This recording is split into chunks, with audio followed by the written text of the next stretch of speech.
আজ আমি আমার নিজের হাতে প্রথমবার আম সত্ত্ব বানাবো বলে কিছু আম পেড়ে নিচ্ছি আমাদের গাছ থেকে।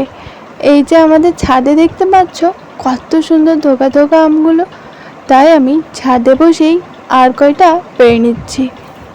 জানো তো, ঝড় বৃষ্টি হলে আমগুলো ছাদে অনেক ঘষা পায়, তো নষ্ট হয়ে যাওয়ার ভয়ে নিচেকারগুলোই আগে পেড়ে নিচ্ছি। এরপর আমি আমার স্টাইলটা দেখো খালি, জাস্ট ওয়াও, তাই না? ওকে, এরপর আমি আমগুলোকে ছিলে নিচ্ছি। ছিলে নেওয়ার পরে কুচি কুচি করে বানিয়ে নেব যাতে তাড়াতাড়ি সিদ্ধ হয়ে যায়। এবার আমি আর একবার ধুয়ে নিচ্ছি। এরপর আমি একটু জল দিয়ে আমকুচিগুলো দিয়ে এটাকে বয়েল করতে দিয়ে দিলাম, একটু নুন দিয়ে, পরিমাণ মতো নুন দিয়ে। এটাকে ঢাকা না দিয়ে নাড়তে থাকতে হবে। এই যে আমার বয়েল হয়ে গেছে দেখতে পাচ্ছ।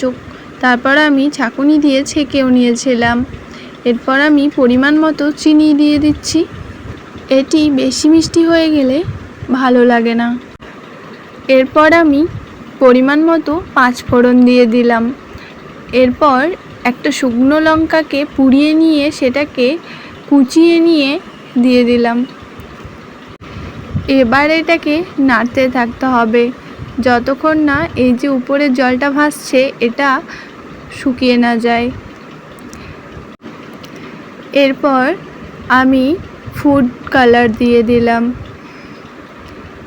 যাতে সুন্দর একটা কালার আসে, আর এই কালারটাই খুব মিষ্টি কালার।